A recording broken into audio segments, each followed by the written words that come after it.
ದಲಿತ ವಿರೋಧಿ ಸಿದ್ದರಾಮಯ್ಯನವರಿಗೆ ಧಿಕ್ಕಾರ, ಸಂವಿಧಾನ ವಿರೋಧಿ ದಲಿತ ವಿರೋಧಿ ಸಿದ್ದರಾಮಯ್ಯನವರಿಗೆ ಧಿಕ್ಕಾರ, ಅವರ ಅಟ್ಟಹಾಸಕ್ಕೆ ಧಿಕ್ಕಾರ, ದಲಿತ ವಿರೋಧಿ ಸಿದ್ದರಾಮಯ್ಯಗೆ ಧಿಕ್ಕಾರ, ಸಂವಿಧಾನ ವಿರೋಧಿ ರಾಜ್ಯ ಸರ್ಕಾರಕ್ಕೆ ಧಿಕ್ಕಾರ.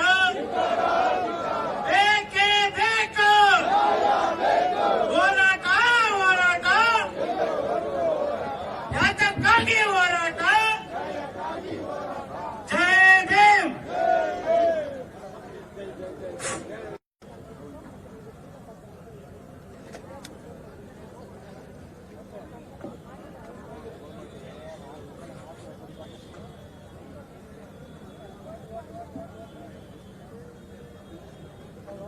ಪರಿಶಿಷ್ಟ ಹಣದ ದುರ್ಬಳಕೆಯ ವಿರೋಧಿ ಹೋರಾಟದ ಸಮಿತಿ ಆಯೋಜನೆ ಮಾಡಿರ್ತಕ್ಕಂಥ ಈ ಒಂದು ಬೃಹತ್ ಹೋರಾಟದ ವೇದಿಕೆ ಮೇಲೆ ಆಸೀನರಾಗಿರ್ತಕ್ಕಂಥ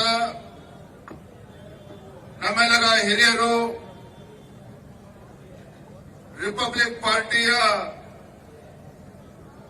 ರಾಜ್ಯದ ಹಿರಿಯ ಮುಖಂಡರಾಗಿರ್ತಕ್ಕಂಥ ಸನ್ಮಾನ್ಯ ಶ್ರೀ ಡಾಕ್ಟರ್ ಎಂ ವೆಂಕಟಸ್ವಾಮಿ ಅವರೇ,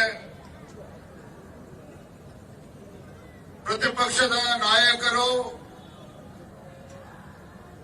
ದಲಿತ ಮುಖಂಡರು, ಹಿರಿಯರಾಗಿರ್ತಕ್ಕಂಥ ಸನ್ಮಾನ್ಯ ಶ್ರೀ ಚಲವಾದಿ ನಾರಾಯಣಸ್ವಾಮಿ ಅವರೇ, ಮಾಜಿ ಸಚಿವರು, ಹಿರಿಯರಾಗಿರ್ತಕ್ಕಂಥ ಎನ್ ಮಹೇಶಣ್ಣ ಅವರೇ, ರಾಜ್ಯದ ಬಿಜೆಪಿಯ ಪ್ರಧಾನ ಕಾರ್ಯದರ್ಶಿ ಆಗಿರ್ತಕ್ಕಂಥ ಕುರ್ಚಿ ರಾಜೀವ್ ಅವರೇ, ಮಾಜಿ ಶಾಸಕರು, ಆತ್ಮೀಯರಾಗಿರ್ತಕ್ಕಂಥ ಸಂಪಂಗಿ ಅವರೇ, ಸಮಾಜದ ಮುಖಂಡರಾಗಿರ್ತಕ್ಕಂಥ ಹರಿರಾಮ್ ಅವರೇ, ಮತ್ತೋರ್ವ ದಲಿತ ಮುಖಂಡರು, ಹಿರಿಯರಾಗಿರ್ತಕ್ಕಂಥ ಜಗನ್ನಾಥರವರೇ, ಆತ್ಮೀಯರಾಗಿರ್ತಕ್ಕಂಥ ಚೀನಾ ರಾಮು ಅವರೇ, ಮುನಿಕೃಷ್ಣ ಅವರೇ, ಆರ್ಪಿಐನ ಸತೀಶ್ ಅವರೇ, ಆತ್ಮೀಯರಾಗಿರ್ತಕ್ಕಂಥ ಪಿ ಮೂರ್ತಿ ಅವರೇ, ಡಾಕ್ಟರ್ ಬಿ ಆರ್ ಮುನ್ರಾಜ್ ಅವರೇ, ರಮೇಶ್ ಅವರೇ, ಮಹೇಶ್ ಅವರೇ, ವೇದಿಕೆ ಮೇಲೆ ಆಸೀನರಾಗಿರ್ತಕ್ಕಂಥ ಎಲ್ಲ ಒಕ್ಕೂಟಗಳ ಅಧ್ಯಕ್ಷರೇ, ವೇದಿಕೆ ಮುಂಭಾಗದಲ್ಲಿ ಆಸೀನರಾಗಿರ್ತಕ್ಕಂಥ ಪರಿಷ್ಠ ಜಾತಿ ಪರಿಷ್ಠ ಪಂಗಡಗಳ ಎಲ್ಲ ಶ್ರದ್ಧೆಯ ತಾಯಂದಿರೇ, ಹಿರಿಯರೇ, ಪತ್ರಿಕಾ ಹಾಗೂ ಮಾಧ್ಯಮದ ಸ್ನೇಹಿತರೆ, ಮೊದಲನೇದಾಗಿ ಈ ಒಂದು ಬೃಹತ್ ಪ್ರತಿಭಟನೆಯಲ್ಲಿ ನಾನು ರಾಜ್ಯದ ಭಾರತೀಯ ಜನತಾ ಪಾರ್ಟಿ ಅಧ್ಯಕ್ಷನಾಗಿ ಇವತ್ತು ಈ ವೇದಿಕೆಗೆ ಬಂದಿಲ್ಲ. ನಾನು ರಾಜ್ಯ ಬಿಜೆಪಿ ಅಧ್ಯಕ್ಷನಾಗಿ ಈ ವೇದಿಕೆಗೆ ನಾನು ಬಂದಿಲ್ಲ.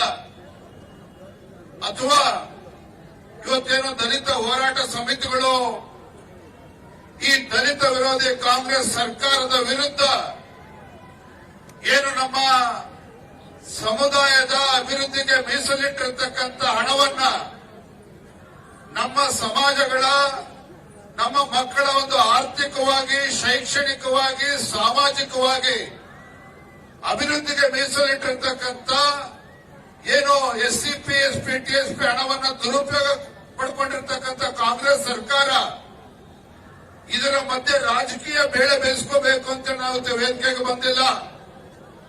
ಅದರ ಬದಲಾಗಿ ನಾನು ಇವತ್ತು ಬಾಬಾ ಸಾಹೇಬ್ ಅಂಬೇಡ್ಕರ್ ಅವರ ಒಂದು ಅನುಯಾಯಿಯಾಗಿ, ಬಾಬಾ ಸಾಹೇಬ್ ಅಂಬೇಡ್ಕರ್ ಅವರ ಒಬ್ಬ ಭಕ್ತನಾಗಿ ಇವತ್ತು ರಾಜ್ಯದಲ್ಲಿರ್ತಕ್ಕಂಥ ದಲಿತರಿಗೆ ಇವತ್ತು ಅನ್ಯಾಯ ಮಾಡಿಕೊಂಡಿದೆ ಕಾಂಗ್ರೆಸ್ ಸರ್ಕಾರ. ನಿಮ್ಮೆಲ್ಲರ ಧ್ವನಿಯಾಗಿ ನಾನು ಕೂಡ ನಿಮ್ ಜೊತೆ ಇರಬೇಕು ಅನ್ನುವ ಒಂದು ಪ್ರಾಮಾಣಿಕ ಕಳಕಳೆಯಿಂದ ನಾನು ಇವತ್ತು ವೇದಿಕೆಗೆ ಬಂದಿದ್ದೇನೆ. ಆತ್ಮೀಯ ಬಂಧುಗಳೇ, ನಾನಂತೂ ನಿರೀಕ್ಷೆ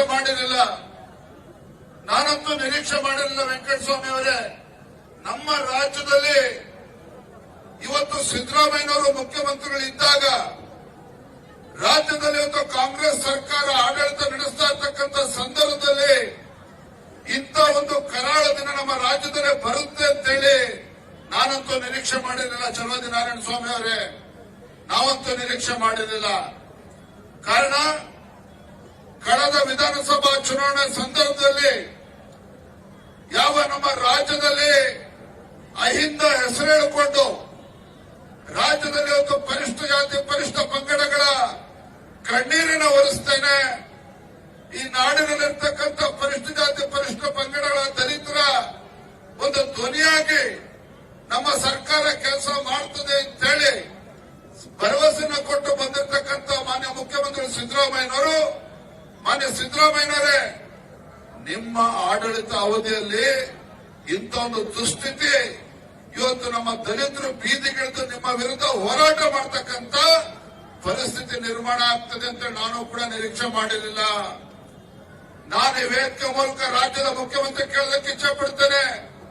ಮಾನ್ಯ ಸಿದ್ದರಾಮಯ್ಯನವರೇ, ಎಲ್ಲೋ ಇತ್ತು ನಿಮ್ಮ ದಲಿತರ ಪರವಾಗಿರ್ತಕ್ಕಂಥ ಕಾಳಜಿ, ವಿರೋಧ ಪಕ್ಷದಲ್ಲಿದ್ದಾಗ ನಿಮ್ಮ ದಲಿತರ ಪರವಾಗಿರ್ತಕ್ಕಂಥ ಕಾಳಜಿ ಅಧಿಕಾರಕ್ಕೆ ಬಂದ ಮೇಲೆ ಮರ್ತೋಯ್ತಾಗಿದೆ. ಸಿದ್ದರಾಮಯ್ಯನವರೇ, ಅಧಿಕಾರಕ್ಕೆ ಬಂದ ಮೇಲೆ ಮರ್ತೋಯ್ತು ಇವತ್ತು ದಲಿತರ ಪರವಾಗಿರ್ತಕ್ಕಂಥ ಕಾಳಜಿ ಇವತ್ತು ಕಾಂಗ್ರೆಸ್ ಸರ್ಕಾರಕ್ಕೆ, ಕಾಂಗ್ರೆಸ್ ಪಕ್ಷಕ್ಕೆ. ನಾನು ಸಿದ್ದರಾಮಯ್ಯನವರು ಒಬ್ಬ ಅನುಭವಿ ಮುಖ್ಯಮಂತ್ರಿಗಳು, ಸಿದ್ದರಾಮಯ್ಯನವರು ಅಸಮರ್ಥ ಮುಖ್ಯಮಂತ್ರಿ ಅಂತ ನಾನು ಹೇಳೋದಿಲ್ಲ. ಸಿದ್ದರಾಮಯ್ಯನವರು ಅಸಮರ್ಥರು ಅಂತ ನಾನು ಹೇಳೋದಿಲ್ಲ. ಒಬ್ಬ ಅನುಭವಿ ಮುಖ್ಯಮಂತ್ರಿಗಳಿದ್ದಾರೆ. ಆದ್ರೆ ಎಲ್ಲೋ ಒಂದ್ ಕಡೆ ಮುಖ್ಯಮಂತ್ರಿಗಳು ಸಿದ್ದರಾಮಯ್ಯನವರು ಇವತ್ತು ಅಸಹಾಯಕರಾಗಿದ್ದಾರಾ ಅಥವಾ ದಲಿತರ ಮೇಲಿರ್ತಕ್ಕಂಥ ಕಾಳಜಿ ಮರ್ತೋಗಿದ್ಯಾ? ಇದನ್ನ ಮಾನ್ಯ ಮುಖ್ಯಮಂತ್ರಿಗಳು ಸಿದ್ದರಾಮಯ್ಯನವರು ರಾಜ್ಯದ ಜನತೆಗೆ ಉತ್ತರನ ಕೊಡಬೇಕಾಗಿದೆ. ಯಾವ ಮುಖ್ಯಮಂತ್ರಿ ಸಿದ್ದರಾಮಯ್ಯನವರು ಹಿಂದೆ ಯಾವ ಸರ್ಕಾರವೂ ಕೂಡ ಮಾಡಿರಲಿಲ್ಲ.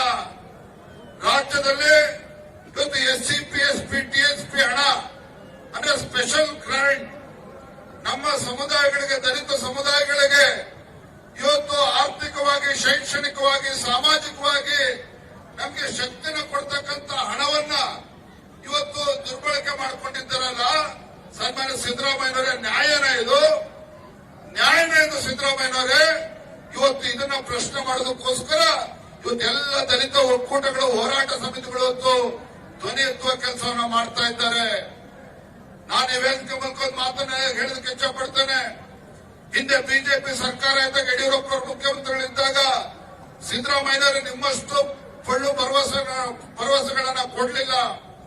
ಆದ್ರೆ ರಾಜ್ಯದಲ್ಲಿ ನಮ್ಮ ಸರ್ಕಾರ ಇದ್ದಾಗ ಇವತ್ತು ರಾಜ್ಯದಲ್ಲಿ ಇವತ್ತು ದಲಿತ ಕೇರಿಗಳಿಗೆ ಮೂಲಭೂತ ಸೌಕರ್ಯಗಳನ್ನ ಕೊಟ್ಟು ಇವತ್ತು ನೂರಾರು ಗಂಗಾ ಕಲ್ಯಾಣ ಯೋಜನೆಗಳನ್ನ ಕೊಟ್ಟು ಒಂದೊಂದು ಕ್ಷೇತ್ರದಲ್ಲೂ ಕೂಡ ಇವತ್ತು ದಲಿತ ಕೇರಿಗಳಿಗೆ ಕಾಂಕ್ರೀಟ್ ರಸ್ತೆಗಳನ್ನ ಮಾಡಿರ್ತಕ್ಕಂಥದ್ದು ಸನ್ಮಾನ್ಯ BS ಯಡಿಯೂರಪ್ಪ ರಾಜ್ಯದ ಮುಖ್ಯಮಂತ್ರಿಗಳಿದ್ದಾಗ ಆಗಿರ್ತಕ್ಕಂಥದ್ದು. ಅದನ್ನು ಯಾರೂ ಕೂಡ ಮರಿಬಾರದು. ಸಿದ್ದರಾಮಯ್ಯನವರೇ, ಎಲ್ಲೋ ಇತ್ತು ನಮ್ಮ ದಲಿತ ಕಾಳಜಿ. ಇವತ್ತು ನಮ್ಮ ದಲಿತ ಸಮುದಾಯಗಳು ಬೀದಿಗಿಳಿದು ಹೋರಾಟ ಮಾಡಬೇಕಾಗಾದ್ರೆ, ನಮ್ಮ ಸಮುದಾಯಗಳಿಗೆ ನ್ಯಾಯ ಸಿಗಬೇಕು ಅಂತ ಹೇಳಿದ್ರೆ ಹೋರಾಟ ಮಾಡತಕ್ಕಂಥ ದುಸ್ಥಿತಿಗೆ ತಂದಿಟ್ಟಿದ್ದೀರಲ್ಲ, ಆ ಭಗವಂತ ಮೆತ್ತನ ನಿಮ್ಗೆ. ಇದನ್ನ ಮಾನ್ಯ ಸಿದ್ದರಾಮಯ್ಯನವರು ಪ್ರಶ್ನೆ ಮಾಡ್ಕೋಬೇಕಾಗಿದೆ. ಇವತ್ತು ಪುಕ್ಷಟೆ ಭಾಷಣ ಮಾಡಿ ಬಾಬಾ ಸಾಹೇಬ್ ಅಂಬೇಡ್ಕರ್ ಅವರ ಹೆಸರಲ್ಲಿ ಇವತ್ತು ಮತ ಬ್ಯಾಂಕ್ ಆಗಿ ಪರಿವರ್ತನೆ ಮಾಡಿಕೊಂಡಿದ್ದೀರಿ. ಯಾಕೆ ಇವತ್ತು ಆ ಕಾಳಜಿ ಮರ್ತೋಗಿದೆ? ಅದನ್ನ ಸ್ವತಃ ಸಿದ್ದರಾಮಯ್ಯನವರು ಇವತ್ತು ರಾಜ್ಯದ ಜನತೆಗೆ ಇವತ್ತು ಉತ್ತರ ನೀಡಬೇಕಾಗಿದೆ. ನಾನಿವತ್ತು ವೇದಿಕೆ ಮೂಲಕ ಇವತ್ತು ಕಾಂಗ್ರೆಸ್ನವರು ಯಾವ ರೀತಿ ಇವತ್ತು ಬಾಬಾ ಸಾಹೇಬ್ ಅಂಬೇಡ್ಕರ್ ಅವರಿಗೆ ಅನ್ಯಾಯ ಮಾಡಿದ್ದಾರೆ ಅಂತ ಹೇಳಿ ಉದ್ದುದ್ದ ಭಾಷಣ ಮಾಡೋದಕ್ಕೂ ಹೋಗೋದಿಲ್ಲ. ಆದ್ರೆ ಒಂದಂತೂ ಸತ್ಯ, ಯಾವ ಈ ರಾಜ್ಯದ ದಲಿತ ಸಮುದಾಯಗಳನ್ನ ವೋಟ್ ಬ್ಯಾಂಕ್ ಆಗಿ ಪರಿವರ್ತನೆ ಮಾಡಿಕೊಂಡು ರಾಜ್ಯದಲ್ಲಿ ಇವತ್ತು 139 ಶಾಸಕರೊಂದಿಗೆ ಅಧಿಕಾರದ ಚುಕ್ಕಾಣಿ ಹಿಡಿದಿರ್ತಕ್ಕಂಥ ಸಿದ್ದರಾಮಯ್ಯನವರು ಇವತ್ತು ನಮ್ಮ ಸಮುದಾಯಗಳನ್ನ ಕೈಬಿಟ್ಟಿದ್ದಾರೆ. ನಮಗೆ ಏನು ಭರವಸೆಗಳನ್ನ ಕೊಟ್ಟಿದ್ದಾರೆ ಅದನ್ನ ಈಡೇರಿಸತಕ್ಕಂಥದ್ದು ಎಲ್ಲವನ್ನೂ ಕೂಡ ಇವತ್ತು ಬಿಟ್ಟಿರ್ತಕ್ಕಂಥ ಪರಿಣಾಮ ಇವತ್ತು ಕರಾಳ ದಿನ ಆಚರಿಸತಕ್ಕಂಥ ಒಂದು ದುಸ್ಥಿತಿಗೆ ಇವತ್ತು ನಮ್ಮ ದಲಿತ ಸಮುದಾಯಗಳು ಬಂದಿರತಕ್ಕಂಥದ್ದು ನಿಜವಾಗ್ಲೂ ಕೂಡ ದುರ್ದೈವ ಅಂತ ಹೇಳಲಿಕ್ಕೆ ಇಚ್ಛೆ ಪಡ್ತೇನೆ. ನಾನು ಒಂದ್ ಮಾತನ್ನೇ ಸಂದರ್ಭ ಹೇಳ್ತೇನೆ. ಈಗಾಗಲೇ ಕಾಂಗ್ರೆಸ್ ಸರ್ಕಾರ ಸಿದ್ದರಾಮಯ್ಯನವರು ಎಸ್ಸಿಪಿ, ಎಸ್ಪಿ, ಟಿಎಸ್ಪಿ ಹಣ ಎಷ್ಟು 1,000 ಅಲ್ಲ ಸ್ವಾಮಿ, 2,000 ಅಲ್ಲ, 25,000 ಕೋಟಿಗೂ ಹೆಚ್ಚು ಅನುದಾನ. ಯಾವ ಹಣ ನಮ್ಮ ಸಮುದಾಯಗಳ, ದಲಿತ ಸಮುದಾಯಗಳ ಮಕ್ಕಳ ಪಾಲಾಗಬೇಕಾಗಿತ್ತು, ನಮ್ಮ ಅಭಿವೃದ್ಧಿಗೆ ಕಾರಣ ಆಗಬೇಕಾಗಿತ್ತು, ಆ ಹಣ ಅಧಿಕಾರವನ್ನ ಎಲ್ಲವರು ಕೂಡ ದುರ್ಬಳಕೆ ಮಾಡಿರ್ತಕ್ಕಂಥ ಕಾಂಗ್ರೆಸ್ ಸರ್ಕಾರಕ್ಕೆ ಕಿವಿ ಇಡ್ತಕ್ಕಂಥ ಕೆಲಸ ನಾವು ಸೇರಿ ಮಾಡಬೇಕಾಗಿದೆ. ನಾನು ಈ ವೇದಿಕೆ ಮೂಲಕ ಗೌರವಾನ್ವಿತ ಮುಖ್ಯಮಂತ್ರಿ ಸಿದ್ದರಾಮಯ್ಯನವರಿಗೆ ಎಚ್ಚರಿಕೆಯನ್ನು ಕೊಡೋದಕ್ಕೆ ಇಚ್ಛೆ ಪಡ್ತೇನೆ. ಒಬ್ಬ ಅನುಭವಿ ಮುಖ್ಯಮಂತ್ರಿಗಳು ಸಿದ್ದರಾಮಯ್ಯನವರಿಗೆ ಈ ವೇದಿಕೆ ಮೂಲಕ ಎಚ್ಚರಿಕೆ ಕೊಡೋದಕ್ಕೆ ಇಚ್ಛೆ ಪಡ್ತೇನೆ. ನಾಳೆ ದಿನ ನೀವು ಮಂಡನೆ ಮಾಡತಕ್ಕಂಥ 16ನೇ ಬಜೆಟ್ ಈ ರಾಜ್ಯದ ಯಾವುದೇ ಮುಖ್ಯಮಂತ್ರಿಗೆ, ಹಣಕಾಸಿನ ಸಚಿವರಿಗೆ ಇಂಥ ಒಳ್ಳೆ ಅವಕಾಶ ಸಿಕ್ಕಿರಲಿಲ್ಲ ಸಿದ್ದರಾಮಯ್ಯನವರಿಗೆ. ಸಿದ್ದರಾಮಯ್ಯ, ನಿಮಗೆ ಎಷ್ಟು ಒಳ್ಳೆ ಅವಕಾಶ ಸಿಕ್ಕಿದೆ. ನಾನು ಇಲ್ಲಿರ್ತಕ್ಕಂಥ ಎಲ್ಲ ನಮ್ಮ ದಲಿತ ಹೋರಾಟ ಸಮಿತಿಯ ಪರವಾಗಿ ಈ ನಾಡಿನ ಗೌರವಾನ್ವಿತ ಮುಖ್ಯಮಂತ್ರಿಗಳಿಗೆ ಕೈ ಮುಗಿದು ಪ್ರಾರ್ಥನೆ ಮಾಡ್ತೇನೆ. ಯಾವುದೇ ಕಾರಣಕ್ಕೂ ಮತ್ತೊಮ್ಮೆ ಎಸ್ಸಿಪಿ ಟಿಎಸ್ಪಿ ಹಣವನ್ನ ದುರುಪಯೋಗ ಮಾಡತಕ್ಕಂಥ ದುಸ್ಸಾಹಸಕ್ಕೆ ಕೈ ಹಾಕಬೇಡಿ.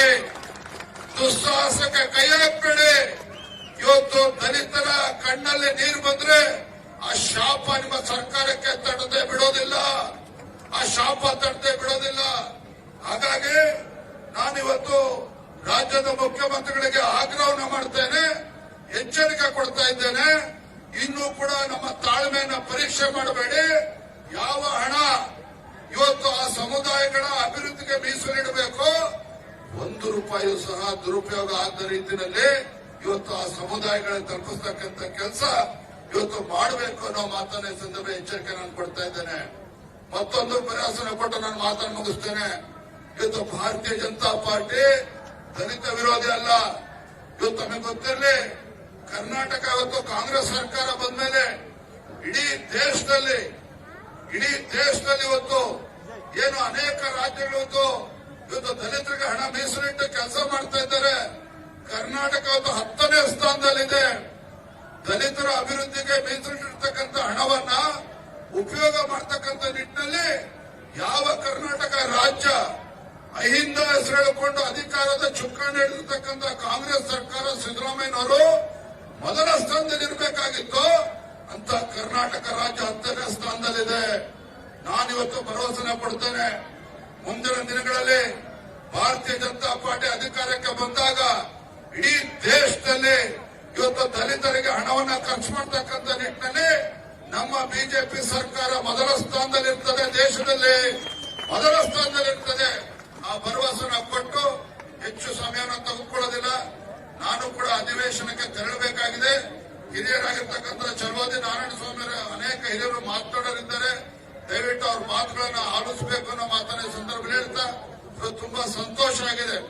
ಎಲ್ಲ ನಮ್ಮ ದಲಿತ ಹೋರಾಟ ಸಮಿತಿಗಳು ವ್ಯತ್ಯಾಸಗಳನ್ನ ಬದಿಗಿಟ್ಟು ನಮ್ಮ ಸಮುದಾಯಗಳ ಧ್ವನಿಯಾಗಿ ಇವತ್ತು ಒಗ್ಗಟ್ಟಾಗಿ ನಿಲ್ಲಬೇಕು ಅಂತಕ್ಕಂಥ ತೀರ್ಮಾನ ಮಾಡಿದ್ದೀರಲ್ಲ, ನಿಮಗೆ ಒಂದು ದೊಡ್ಡ ಜಯಕಾರವನ್ನು ಹಾಕಬೇಕಾಗಿದೆ ಅನ್ನುವ ಮಾತನ್ನ ಸಂದರ್ಭ ಹೇಳ್ತಾ ವೇದಿಕೆಯಲ್ಲಿರ್ತಕ್ಕಂಥ ಎಲ್ಲ ಮುಖಂಡರಿಗೆ, ವೇದಿಕೆ ಮುಂಭಾಗದಲ್ಲಿ ಆಸೀನರಿರ್ತಕ್ಕಂಥ ಎಲ್ಲ ಶ್ರದ್ಧೆ ತಾಯಂದ್ರಿಗೆ ನಮಸ್ಕರಿಸುತ್ತಾ ನಾನು ಮಾತನ್ನು ಮುಗಿಸ್ತಾ ಇದ್ದೇನೆ. ನಮಸ್ಕಾರ. ಜೈ ಹಿಂದ್. ಬಲೋ ಭಾರತ್ ಮಾತಾ ಕಿ ಜೈ ಭೀಮ್. ನಮಸ್ಕಾರ. ಧನ್ಯವಾದಗಳು ಸರ್, ನಮ್ಮ ಪ್ರತಿಭಟನೆಗೆ ತಮ್ಮ ಸಹಕಾರ ಕೊಟ್ಟಿದ್ದಕ್ಕೆ. ಈಗ ವಿಧಾನ ಪರಿಷತ್ನ ವಿರೋಧ ಪಕ್ಷದ ನಾಯಕರಾಗಿರ್ತಕ್ಕಂಥ ಶ್ರೀ ಚಲವಾದಿ ನಾರಾಯಣಸ್ವಾಮಣ್ಣ ಅವರು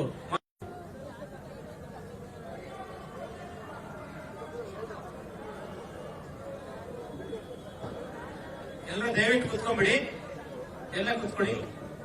ಈಗ ಕಾರ್ಯದ ನಿಮಿತ್ತ ತೆರಳ್ತಾ ಇದ್ದಾರೆ ನಮ್ಮ ರಾಜ್ಯಾಧ್ಯಕ್ಷರಾದ ಬಿಜೆಪಿ ರಾಜ್ಯಾಧ್ಯಕ್ಷರಾದಂತಹ ವಿಜೇಂದ್ರ ಅವರು. ಅವರಿಗೆ ನಮ್ಮ ನಿಮ್ಮೆಲ್ಲರ ಪರವಾಗಿ ಹೃದಯಪೂರ್ವಕ ಅಭಿನಂದನೆಗಳನ್ನು ತಿಳಿಸ್ತಾ ಇದ್ದಾರೆ.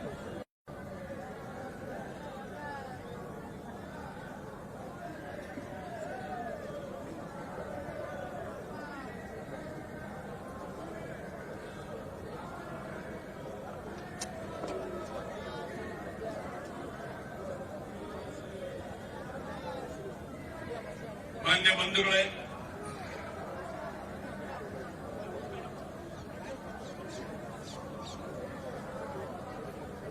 ರಾಜ್ಯದಲ್ಲಿ ಆಡಳಿತದಲ್ಲಿರ್ತಕ್ಕಂಥ ಕಾಂಗ್ರೆಸ್ ಸರ್ಕಾರ ದಲಿತ ಸಮುದಾಯಗಳಿಗಾಗಿ ಮೀಸಲಿಟ್ಟಿದ್ದ ಹಣದ ದುರುಪಯೋಗ ಮಾಡಿದ್ರು ಅನ್ನೋ ಕಾರಣಕ್ಕೆ ದಯಮಾಡಿ ಎಲ್ಲ ಕುತ್ಕೋಬೇಕು. ದಯಮಾಡಿ ಯಾರೇ ಹೇಳ್ಬಾರ್ದು. ಒಂದ್ ನಿಮಿಷ ಸಾರಿ, ಎಲ್ಲ ಕುತ್ಕೊಳ್ಳಿ ಮಾ, ಯಾರು ಹೇಳ್ಬಾರ್ದು. ಅಣ್ಣ ಭಾಷೆ ಕೇಳ್ಬೇಕು ದಯಮಾಡಿ. ರಾಜ್ಯದಲ್ಲಿರ್ತಕ್ಕಂಥ ದಲಿತ ಸಂಘಟನೆಗಳ ಮುಖಂಡರು ಅಂದ್ರೆ ರಾಜ್ಯಾಧ್ಯಕ್ಷರು, ಸಂಯೋಜಕರು, ಬೇರೆ ಯಾರೇ ಉಳಿದಿದ್ರು ಎಲ್ಲರೂ ಕೂಡ ಕಾಂಗ್ರೆಸ್ನ ನೀತಿಯನ್ನ ಖಂಡಿಸಿ ಪರಿಶಿಷ್ಟ ಜಾತಿ ವರ್ಗಗಳ ಪರವಾಗಿ ಒಕ್ಕೊರಳಿನಿಂದ ಎಂದು ಒಂದೇ ವೇದಿಕೆಯಲ್ಲಿ ತಮ್ಮಲ್ಲಿ ಯಾವುದೇ ಭಿನ್ನಾಭಿಪ್ರಾಯವಿಲ್ಲದೆ ಸಮುದಾಯದ ಪರವಾಗಿ ಹೋರಾಟಕ್ಕೆ ನಿಂತಿರ್ತಕ್ಕಂಥ ಈ ಸಂದರ್ಭದಲ್ಲಿ ನಾನು ವೇದಿಕೆಯಲ್ಲಿರ್ತಕ್ಕಂಥ ಯಾರ ಹೆಸರನ್ನೂ ತೆಗೆದುಕೊಳ್ಳೋದಿಲ್ಲ. ಆದರೆ ನಿಮ್ಮ ಈ ರೀತಿಯ ಪ್ರಯತ್ನ ಇತ್ತೀಚಿನ ದಿನಗಳಲ್ಲಿ ಆಗಿರಲಿಲ್ಲ.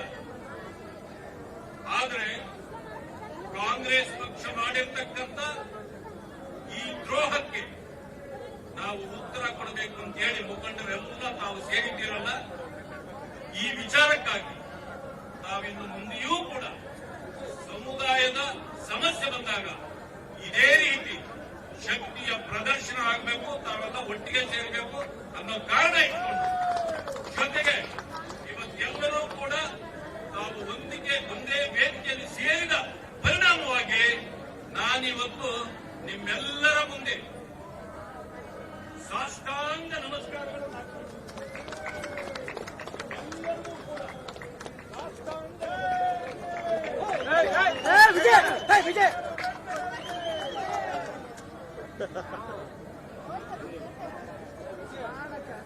ಯಾಕೆ ಅಂತ ನೀವು ಕೇಳುವುದು. ಇಲ್ಲಿರತಕ್ಕಂಥ ಯಾರು ನನಗೆ ಹೊಸಬರಲ್ಲ. ಎಲ್ಲರೂ ಕೂಡ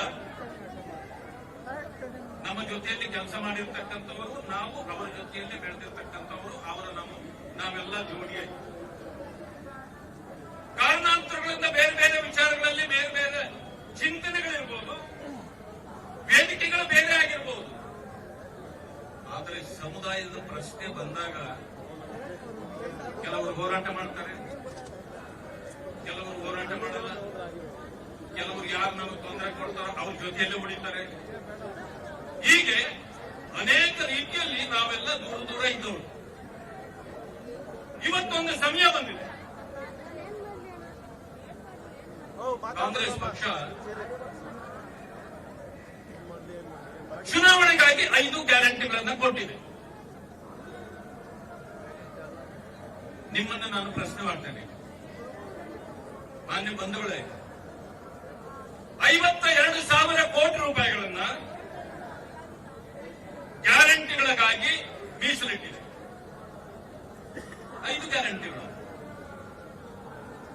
ನಾನು ನಿಮ್ಮನ್ನು ಕೇಳ್ತೇನೆ, ಮುಖಂಡರಲ್ಲಿ ಕೇಳ್ತೇನೆ, ಈ 52,000 ರೂಪಾಯಿಯಲ್ಲಿ ಮಾನ್ಯ ಮುಖ್ಯಮಂತ್ರಿಗಳು ಹೇಳಿದ್ದು, ಕಾಕಾ ಪಾಟೀಲ್ ನಿನಗೂ ಫ್ರೀ, ಮಾದೇವಪ್ಪ ನಿನಗೂ ಫ್ರೀ, ನನಗೂ ಫ್ರೀ, ನನ್ನ ಹೆಂಡತಿಗೂ ಫ್ರೀ ಅಂದಿರಲ್ಲಪ್ಪ ಮುಖ್ಯಮಂತ್ರಿಗಳು ಅಂದಿರಲ್ಲಪ್ಪ. ಈಗ ಫ್ರೀ ಯಾರು ಕೊಟ್ರಿ? 52,000 ಕೋಟಿಯಲ್ಲಿ ಕಾಕಾ ಪಾಟೀಲ್ ಕೊಟ್ರಿ, ನೀವು ಫ್ರೀ ತಗೊಂಡ್ರಿ, ನಿಮ್ಮ ಹೆಂಡತಿಗೂ ಫ್ರೀ ಕೊಟ್ರಿ. ಆದ್ರೆ ಮಾದೇವಪ್ಪನಿಗೆ ಯಾಕೆ ಕೊಡ್ಲಿಲ್ಲ? ಮಾದೇವಪ್ಪ SC ಅಂತ ಯಾಕೆ ಕೊಡ್ಲಿಲ್ಲ? ನಿಮ್ಗೆ ಯಾರಿಗಾದ್ರೂ ಅರ್ಥ ಆಗಿದ್ಯಾ? ಇದು ಅನ್ಸಿದ್ಯಾ? ಪರಿಶಿಷ್ಟ ಜಾತಿ ವರ್ಗಗಳಿಗೆ ಗ್ಯಾರಂಟಿಗಳನ್ನ ಕೊಟ್ಟಿಲ್ಲ, ಗ್ಯಾರಂಟಿಗಳನ್ನ ಕೊಟ್ಟೇ ಇಲ್ಲ ಅವರು. ಬೇರೆಯವರಿಗೆಲ್ಲ ಗ್ಯಾರಂಟಿಗಳ ಹಣ ಕೊಟ್ಟರು, ನಮಗೇನ್ ಮಾಡಿದ್ರು? ಗ್ಯಾರಂಟಿ ಕೊಡ್ಲಿಲ್ಲ. ಆದ್ರೆ ನೀವು ಬಿಡ್ತೀರಾ? ಕೇಳ್ತೀರಿ, ನಮ್ಗೆ ಯಾಕೆ ಕೊಟ್ಟಿಲ್ಲ ಅಂತೀರಿ, ಪ್ರಶ್ನೆ ಮಾಡ್ತೀರಿ. ಅದಕ್ಕೇನ್ ಮಾಡಿದ್ರು? ನಿಮಗೆ ಜ್ಞಾಪಿಸ್ತೇನೆ, ನಿಮ್ಗೆಲ್ಲ ಗೊತ್ತಿರೋ ವಿಷಯ. ಹಳ್ಳಿಯಲ್ಲಿ ಸಣ್ಣ ಸಣ್ಣ ಹೋಟೆಲ್ಗಳು ಇರ್ತವೆ. ನೀವು ಪೇಟೆಗೆ ಬಂದ್ರೆ ಬೆಂಗಳೂರಿನಲ್ಲಿ ನೀವು ಯಾವ ಜಾತಿ ಅಂತ ಯಾವ ಹೋಟೆಲ್ ನಾನು ಕೇಳಲ್ಲ. ಆನೇಕಲ್ ಇರ್ಬೋದು, ಕೋಲಾರ ಇರ್ಬೋದು, ಬೆಂಗಳೂರು ಗ್ರಾಮಾಂತರ ಇರ್ಬೋದು, ಗುಲ್ಬರ್ಗ ಇರ್ಬೋದು, ಯಾವುದೇ ಇರ್ಬೋದು, ಸಣ್ಣ ಹೋಟ್ಲನ್ನ ಒಳಗಡೆ ಎಲ್ಲರೂ ಹೋಗ್ತಾರೆ, ಕೂತ್ಕೊಳ್ತಾರೆ, ಕಾಫಿ ಟೀ ಕುಡಿತಾರೆ, ತಿಂಡಿ ತಿಂತಾರೆ. ನಮ್ಮ ಹಳ್ಳಿಗಳಲ್ಲಿ ಇರ್ತಾವಲ್ಲ ಹೋಟೆಲ್ಲು, ಅಲ್ಲೇನ್ ಮಾಡಿರ್ತಾರೆ, ಅಲ್ಲಿ ಒಂದು ತಟ್ಟೆ ಇಟ್ಟಿರ್ತಾರೆ, ಒಂದು ಲೋಟ ಇಟ್ಟಿರ್ತಾರೆ. ಇಲ್ಲ ಅಂತಂದ್ರೆ ಕೆಲವು ಕಡೆ ಲೋಟ ನೋಡೋದಿಲ್ಲ, ಅದನ್ನು ಮುಟ್ಟೋದು ಬೇಡ ಇವರು ಅಂತ ಹೇಳಿ ತೆಂಗಿನ ಚಿಪ್ ಇಟ್ಟಿರ್ತಾರೆ. ತೆಂಗಿನ ಚಿಪ್ ನಮ್ಮವ್ರು ಹೋಗ್ಬೇಕು, ಟೀ ಕುಡಿಬೇಕಂತಂದ್ರೆ ಆ ತೆಂಗಿನ ಚಿಪ್ನ ತೊಳ್ಕೋಬೇಕು, ಅದ್ರಲ್ಲಿ ಟೀ ಹಾಕ್ಸ್ಕೋಬೇಕು. ಕುಡ್ದಾದ್ಮೇಲೆ ಅದನ್ನ ತೊಳೆದು ಅಲ್ಲೇ ಇಟ್ಬಿಟ್ಟು ಹೊರಗೆ ಹೋಗ್ಬೇಕು. ಈ ಪದ್ಧತಿಗಳು ಕೆಲವು ಕಡೆ ಇದೆ. ಎಲ್ಲ ಕಡಿಮೆ ಆಗ್ತಿದೆ, ಆದ್ರೂ ಪದ್ಧತಿಗಳು ಕೆಲವು ಕಡೆ ಇದೆ. ಈ ಸರ್ಕಾರ ಏನ್ ಮಾಡ್ತಿದೆ ಅಂತಂದ್ರೆ, ಬೇರೆಯವರನ್ನೆಲ್ಲ ಹೋಟ್ಲಲ್ಲಿ ಬಿಟ್ಕೊಂಡು ಕಾಫಿ ಟೀ ತಿಂಡಿ ಕೊಡ್ತಾರಲ್ಲ, ಹಾಗೆ ಗ್ಯಾರಂಟಿ ಹಣ ಎಲ್ರಿಗೂ ಕೊಡ್ತಾರೆ. SC STಗಳಿಗೆ, ಪರಿಶಿಷ್ಟ ಜಾತಿ ವರ್ಗಗಳಿಗೆ ನಮಗೆ ಕಪ್ಪಿಟ್ಟಿರ್ತಾರಲ್ಲ ತೆಂಗಿನ ಚಿಪ್ಪು, ಆ ತೆಂಗಿನ ಚಿಪ್ ತರ SCP STP ಹಣ ನಿಮಗೆ ಇಟ್ಟಿರೋದು. ನಿಮಗೆ ಇದರಲ್ಲಿ ಮಾತ್ರನೇ ನಿಮಗೆ ಭಾಗ, ನಮ್ಮದ್ರಲ್ಲಿ ಭಾಗ ಇಲ್ಲ ಅಂತೇಳಿ ಆ ಹಣದಲ್ಲಿ ಮಾತ್ರ ನಮಗ್ ಕೊಡ್ತಾವೆ. SCP TSP ಹಣ ಏನಕ್ಕೆ ಇಟ್ಟಿರೋದು? It is a special programme, ಅದು ವಿಶೇಷ ಪ್ರೋಗ್ರಾಮ್ ಯೋಜನೆ. ಯಾಕೆಂದ್ರೆ ಪರಿಶಿಷ್ಟ ಜಾತಿ ವರ್ಗಗಳು ಈ ಸಮಾಜದಲ್ಲಿ ತುಳಿತಕ್ಕೆ ಒಳಗಾಗಿರ್ತಕ್ಕಂಥವ್ರು. ಎಲ್ಲರಂತೆ ಅವರು ಮೇಲೆ ಬರಬೇಕು ಅಂತೇಳಿ ನಮ್ಮ ಪಿತೃ ಬಾಬಾ ಸಾಹೇಬ್ ಅಂಬೇಡ್ಕರ್ ಅವರು ಏನು ಹೋರಾಟ ಮಾಡಿದ್ರು, ಅದರ ಫಲವಾಗಿ ರಾಷ್ಟ್ರೀಯ ಪ್ಲಾನಿಂಗ್ ಕಮಿಷನ್ ಅಂತಿತ್ತು ನಾವು, ನೀತಿ ಆಯೋಗ ಜನಸಂಖ್ಯೆಗೆ ಅನುಗುಣವಾಗಿ ಬಜೆಟ್ನಲ್ಲಿ ಪಾಲು ತೆಗೆದು ಅವರಿಗೆ ಆಸ್ತಿಯನ್ನ ನಿರ್ಮಾಣ ಮಾಡಿಕೊಡ್ಬೇಕು, ಅಸೆಟ್ ಕ್ರಿಯೇಟ್ ಮಾಡಿಕೊಡ್ಬೇಕು. ಅಸೆಟ್ ಅಂದ್ರೆ ಏನು? ವಿದ್ಯಾವಂತನನ್ನಾಗಿ ಬಡವನನ್ನ ಮಾಡೋದು ಒಂದು ಅಸೆಟ್, ಅದು ಅವನಿಗೆ ಫೀಸ್ ಕಟ್ಟೋದು ಒಂದು ಅಸೆಟ್. ಅದು ಯಾಕೆಂತಂದ್ರೆ ಅವನು ವಿದ್ಯಾವಂತನಾಗಿ ಬೆಳೆದು ತನ್ನನ್ನ, ತನ್ನ ಸಂಸಾರವನ್ನ ತಾನೇ ಕಾಪಾಡಿಕೊಳ್ತಾನೆ ಅಂತಕ್ಕಂಥದ್ದು ಅದಕ್ಕೆ. ಯಾರಿಗೆ ಜಮೀನು ಇರೋದಿಲ್ವೋ ಅಂತವರಿಗೆ 1-2 ಎಕರೆ ಜಮೀನು ತೆಗೆದುಕೊಡ್ಬೇಕು, ಅದು ಅಸೆಟ್. ಯಾರಿಗೆ ಭೂಮಿ 2 ಎಕರೆ ಇದೆಯೋ ಅವರಿಗೆ ಈಗ ನೀರು ಬಾವಿ ತೆಗೆದ್ರೆ ನೀರು ಬರೋದಿಲ್ಲ. 1,000, 1,500 ಬೋರ್ವೆಲ್ ಹಾಕ್ಬೇಕು ಒಳಗಡೆ. ಅದಕ್ಕೆ ಗಂಗಾ ಕಲ್ಯಾಣದಲ್ಲಿ ಬೋರ್ವೆಲ್ ಹಾಕಿ ಅವರಿಗೆ ನೀರು ಕೊಟ್ರೆ ತಾನು ಉದ್ಧಾರ ಆಗ್ತಾನೆ. ಆ ಜಮೀನನ್ನ ಫಲವತ್ತಾಗಿ ಮಾಡಿ ಬೆಳೆ ಬೆಳೆದು ತನ್ನ ಸಂಸಾರವನ್ನ, ತನ್ನನ್ನ ಸಾಕ್ಕೊಳ್ತಾನೆ. ಇದು ಅಸೆಟ್ಟು. ಯಾರು ವಿದ್ಯಾವಂತನಾಗಿರ್ತಾನೋ ಆತ ಕಾರ್ಖಾನೆ ತೆಗಿಬೇಕು ಅಂತ ಅಂದ್ಕೊಳ್ತಾನೆ. ಕಾರ್ಖಾನೆ ತೆಗಿಬೇಕು ಅಂತಂದಾಗ ಆತನಿಗೆ ನಿವೇಶನ ಕೊಡಬೇಕು, ಕಡಿಮೆ ಬಡ್ಡಿ ದರದಲ್ಲಿ ಆತನಿಗೆ ಲೋನ್ ತೆಗೆದುಕೊಡ್ಬೇಕು, ಅವನಿಗೆ ಸವಲತ್ತು ಕೊಡಬೇಕು. ಇದರಿಂದ ಅವನದು ಕೂಡ ಆಸ್ತಿ ಆಗತ್ತೆ. ಇದೇ ಕೆಲಸವನ್ನ ಇನ್ಯಾರೋ ಡ್ರೈವಿಂಗ್ ಅಂತಿರ್ತಾರೆ. ಐರಾವತ ಯೋಜನೆಯಲ್ಲಿ ಒಂದು ಕಾರ್ ಕೊಟ್ಟರೆ ಆತನಿಗೆ ಟ್ಯಾಕ್ಸಿ ಆದ್ರೂ ಓಡಿಸ್ಕೊಂಡು ಅವನನ್ನೇನು ಅವನು ಕಾಪಾಡಿಕೊಳ್ತಾನೆ, ಸಾಕ್ತಾನೆ. ಹಿಂಗೆ ಅನೇಕ ಅಸೆಟ್ಗಳಾಗ್ತಕ್ಕಂಥದ್ದು. ಈ ಕೆಲಸವನ್ನ ಸರ್ಕಾರ SCP TSP ಹಣದಲ್ಲಿ ಮಾಡಬೇಕಿತ್ತು. ಆದ್ರೆ ನೀವು ಮಾಡಿದ್ದೇನೋ, ಬೇರೆ ಹಣ ನಮ್ಮವರು ಕೊಡೋದಿರ್ಲಿ, ನಮ್ಮ ಹಣನೂ ಅಸೆಟ್ ಆಗ್ಲಿಕ್ಕೆ ಕೊಡ್ಲಿಲ್ಲ. ನೀವು ಬೆಳಗ್ಗೆಯಿಂದ ಸಂಜೆವರೆಗೂ ಕೆಲಸ ಮಾಡೋದನ್ನು ಬಿಟ್ಟು 170 ರೂಪಾಯಿ ಅಕ್ಕಿ ಕೊಡ್ತೀವಿ ನಿಮಗೆ, 1 ತಿಂಗಳು ಕಾಯ್ಕೊಂಡಿರ್ಬೇಕು. 170 ರೂಪಾಯಿಗೆ 1 ತಿಂಗಳು ಕಾಯ್ಬೇಕು ಇವ್ರ ಹತ್ರ. ಬಸ್ಸಲ್ಲಿ ನಿಮಗೆ ಫ್ರೀ ಅಂದ್ರು, ಅಮ್ಮ ಹೇಳಿ ಇಲ್ಲಿ ಬಂದಿರೋ ತಾವು. ಇವತ್ತು ಎಷ್ಟು ಜನ ಫ್ರೀಯಾಗಿ ಬಂದ್ರಿ ಬಸ್ಗಳಲ್ಲಿ ನೀವು, ಗವರ್ಮೆಂಟ್ ಬಸ್ಗಳಲ್ಲಿ? ನಮ್ಮವರು ಹೆಣ್ಮಕ್ಳು ಕೂಡ ಗಂಡಸರಿಗಿಂತ ಹೆಚ್ಚಿಗೆ ಕೆಲಸ ಹೋಗಿ ದುಡಿತಾರೆ ನಮ್ಮಲ್ಲಿ. ನಮ್ಮ ಹೆಣ್ಣು ಮಕ್ಕಳು ಮೈಗಳ್ಳರಲ್ಲ, ದುಡಿಯುವ ವರ್ಗ ನಮ್ಮವರು. ಹಳ್ಳಿಗಾಡಿನಲ್ಲಿ ಹೋಗಿ ನೋಡ್ರಿ, ಬೆಳಿಗ್ಗೆ ಎದ್ರೆ ಸೀದಾ ಕೂಲಿ ಕೆಲಸಕ್ಕಾದ್ರೂ ಹೋಗಿ ತನ್ನ ಸಂಸಾರವನ್ನ, ತನ್ನ ಮಕ್ಕಳನ್ನ ಸಾಕ್ತಕ್ಕಂಥ ಕೆಲಸವನ್ನು ಮಾಡ್ತಾರೆ. ಅವರು ಫ್ರೀಯಾಗಿ ಬಸ್ಸಲ್ಲಿ ಓಡಾಡೋರಲ್ಲ, ಮೋಜು ಮಸ್ತಿ ಮಾಡೋರಲ್ಲ. ಆದ್ರೆ ನೀವೇನ್ ಮಾಡಿದ್ದೀರಿ? ಗ್ಯಾರಂಟಿ ಅಂತ ಹೇಳಿದ್ರಿ. ನಮ್ಮವರು ಹೆಚ್ಚಿಗೆ ಓಡಾಡದೆ ಇದ್ರೂ ಕೂಡ ನೀವು ಹಣ ತೆಗೆದು ಅದನ್ನ ನಿಮ್ಮ ಖಾತೆಯಲ್ಲಿ ಹಾಕೊಂಡಿದ್ದೀರಿ. ಇದು ನಮ್ಮ ಜನಾಂಗಕ್ಕೆ ಮಾಡಿದ ಮೋಸ ಅಲ್ವಾ? ವಂಚನೆ ಅಲ್ವಾ? ಮುಖ್ಯಮಂತ್ರಿಗಳೇ, ಇದಕ್ಕೆಲ್ಲ ಉತ್ತರ ಕೊಡಬೇಕು ನೀವು. ಇವತ್ತು ವಿದ್ಯುತ್ ಶಕ್ತಿ ಪುಕ್ಕಟೆ ಕೊಡ್ತಾ ಇದ್ದೀರಿ ಅಂತ ಹೇಳಿದ್ರಿ. ಪರಿಶಿಷ್ಟ ಜಾತಿಗಳಿಗೆ ಇವತ್ತು ಮಾತ್ರ ಅಲ್ಲ, ಬಹುದಿನಗಳ ಕಾಲದಿಂದ ಭಾಗ್ಯ ಜ್ಯೋತಿ ಫ್ರೀ, ಕುಟೀರ ಜ್ಯೋತಿ ಫ್ರೀ. ಇದರ ನಂತರ ಬಿಜೆಪಿ ಸರ್ಕಾರ ಬಂದಾಗ ನಮ್ಮ ಬಸವರಾಜ ಬೊಮ್ಮಾಯಿ ಅವರು ಪರಿಶಿಷ್ಟ ಜಾತಿ ವರ್ಗಗಳಿಗೆ ಬಡವರು ಯಾರ್ಯಾರು ಇರ್ತಾರೋ ಅವರೆಲ್ಲರಿಗೂ 75 ಯೂನಿಟ್ ಫ್ರೀ ಅಂತ ಹೇಳ್ಬಿಟ್ಟು, ಮತ್ತೆ ನೀವೇನು ಇವಾಗ ಎಕ್ಸ್ಟ್ರಾ ಕೊಟ್ಟಿರೋದು? ಕಾಂಗ್ರೆಸ್ನವ್ರು ಏನ್ ಕೊಟ್ಟಿದ್ದೀರಿ? ನೀವು ಏನ್ ಮಾಡ್ತಿದ್ದೀರಿ ಅಂದ್ರೆ, ಎಷ್ಟು ಜನಸಂಖ್ಯೆ ಪರಿಶಿಷ್ಟ ಜಾತಿ ವರ್ಗಗಳಿದೆಯೋ ಅದಕ್ಕೆ ಸರಿಸಮನಾಗಿ ನಮ್ಮ ಎಸ್ಡಿಪಿ ಟಿಎಸ್ಪಿ ಹಣವನ್ನ ಈ ಖಾತೆಯಿಂದ ತೆಗೆದು ಆ ಖಾತೆಗೆ ಹಾಕೊಂಡಿದ್ದೀರಿ. ಇದು ಮಾಡಿರೋ ಮೋಸ ನಮಗೆ. ನೀವು ಅಂದಮೇಲೆ ನೀವು ಗ್ಯಾರಂಟಿ ಹಣ ನಮಗೆ ಕೊಡ್ಲೇ ಇಲ್ಲ. ನಮ್ಮಲ್ಲಿ ಈಗ ವಿದ್ಯಾವಂತರು ಹೆಚ್ಚಾಗಿದ್ದಾರೆ, ಆದ್ರೆ ಅನ್ಎಂಪ್ಲಾಯ್ಮೆಂಟ್ ಕೂಡ ಅಷ್ಟೇ ಬೆಳೀತಾ ಇದೆ. ಆದ್ರೆ ನೀವ್ ಹೇಳಿದ್ರಿ ಯುವ ನಿಧಿಯಲ್ಲಿ ಯಾರು ಕೆಲಸ ಇಲ್ವೋ, ಎಂಪ್ಲಾಯ್ಮೆಂಟ್ ಇಲ್ವೋ ಅವರಿಗೆಲ್ಲ ನಾವು 1,500 ಡಬಲ್ ಡಿಗ್ರಿ ಮಾಡಿರೋರಿಗೆ 3,000 ಹೇಳಿದ್ರಿ. ಇಲ್ಲಿ ಬಂದಿರತಕ್ಕಂಥ ಯುವಕರನ್ನು ಕೇಳಿ ಯಾರ್ಯಾರಿಗಾದ್ರೂ ಸಿಕ್ಕಿದೆಯಾ ಅಂತ. ಇದು ಪೇಪರ್ ಅಲ್ಲಿ ಇದೆಯಾ ಹೊತ್ತು ನಿಮ್ಮ ಗ್ಯಾರಂಟಿಗಳು ನಮ್ಮ ಜನರಿಗೆ ಇದು ದಕ್ಕಿಲ್ಲ, ಸಿಕ್ಕಿಲ್ಲ, ಇದು ವಂಚನೆ, ಮೋಸ.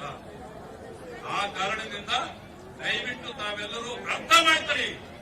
ವಂಚಕರ ಸಂಖ್ಯೆ ಅಂತ ಯಾವುದಾದ್ರೂ ಇದ್ರೆ ಅದು ಈ ಸರ್ಕಾರ, ಈ ಕಾಂಗ್ರೆಸ್ ಪಕ್ಷ. ಇವತ್ತು ಅಲ್ಲಿಯೂ ಕೂಡ ನಮ್ಮ ನಾಯಕರಿದ್ದಾರೆ, ಪರಿಶಿಷ್ಟ ಜಾತಿ ವರ್ಗಗಳಿಗೆ ದಯವಿಟ್ಟು ನಮ್ಮವರೆಲ್ಲ ಕೂತ್ಕೊಂಡ್ಬಿಡಿ. ಅಲ್ಲಿರ್ತಕ್ಕಂಥ ನಾಯಕರು ಕೂಡ ಇದ್ದಾರೆ. ನಮ್ಮವರೆಲ್ಲ ಬನ್ನಿ, ಆದ್ರೆ ಹೋಗಕ್ ಹೋಗ್ಬೇಡಿ. ಅವರು ಬಾಯಿ ಬಿಚ್ಚಿ ಸರ್ಕಾರ ಇದು ಮಾಡಿರೋದು ತಪ್ಪು ಅಂತ ಹೇಳಲಿಕ್ಕೆ ಸಾಧ್ಯನೇ ಇಲ್ಲ. ಯಾಕೆಂತಂದ್ರೆ ಅವರೆಲ್ಲರೂ ಕೂಡ ಇವತ್ತು ಗುಲಾಮಗಿರಿಯಲ್ಲಿ ಇದ್ದರು.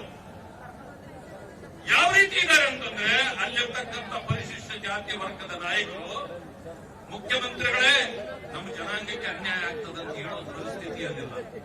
ಅದಕ್ಕೆ ಅವ್ರು ಏನ್ ಮಾಡ್ತಿದ್ದಾರೆ ಗೊತ್ತಾ? ಗುಲಾಮಗಿರಿಯ ಸುಖದ ಸಂಭ್ರಮ ಮಾಡ್ತಿದ್ದಾರೆ.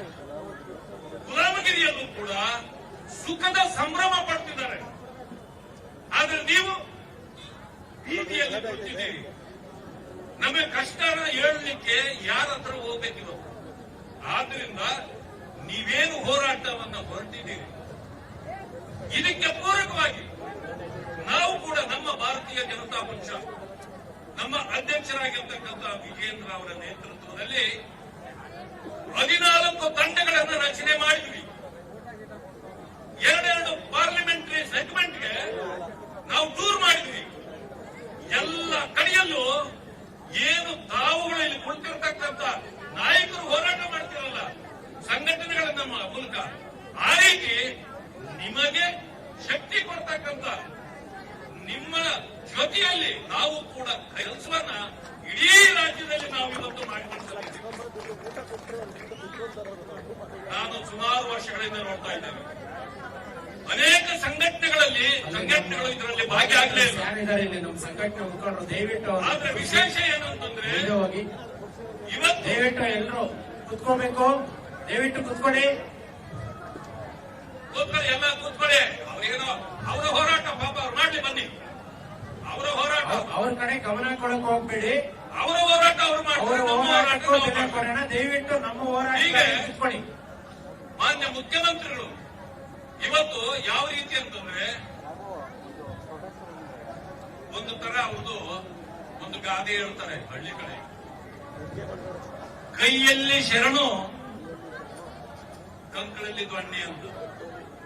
ಅವ್ರು ಎಲ್ಲಿ ದೊಣ್ಣೆ ಇಟ್ಕೊಂಡಿದ್ದಾರೆ ಗೊತ್ತೇ ಆಗೋದಿಲ್ಲ. ಯಾಕೆಂದ್ರೆ ಕೈಯಲ್ಲಿ ಶರಣು ಮಾಡ್ತಾರೆ. ನೀವು ಹೋದಾಗ ಶರಣು ಅಂದ ತಕ್ಷಣ ನೀವು ಬಿದ್ದೋಗ್ಬಿಡ್ತೀರಿ. ಅದಾದ್ಮೇಲೆ ದೊಣ್ಣೆ ತಗೊಂಡು ಹೊಡಿತಾರೆ. ಇವತ್ತು ಆ ಪರಿಸ್ಥಿತಿ ಇಲ್ಲಿದೆ. ನೀವೇನ್ ಮಾಡ್ತಿದ್ದೀರಿ ಅಂತಂದ್ರೆ ಏನ್ರಿ ಬಿಜೆಪಿನವರು ದಲಿತರಿಗಾಗಿ ಎಷ್ಟು ಹಣ ಇಟ್ಟಿದ್ದಾರೆ?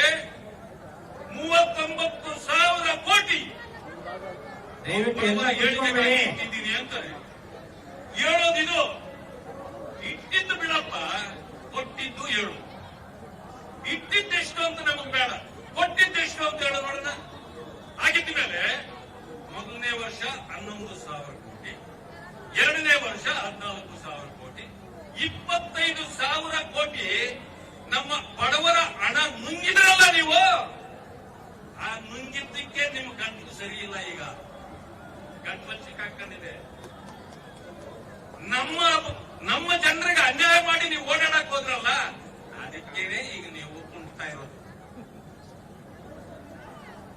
ವೀಲ್ ಚೇರ್ ಬಂದಿದೆ. ಈಗ ನಮ್ಮ ಜನರಿಗೆ ಅನ್ಯಾಯ ಮಾಡಿದ್ರೆ ಯಾವ ಚೇರ್ ದಯವಿಟ್ಟು ಬರೋದು? ಎಲ್ಲ ಕುತ್ಕೊಂಡ್ಬಿಡಿ ಹೆಂಗಸರು.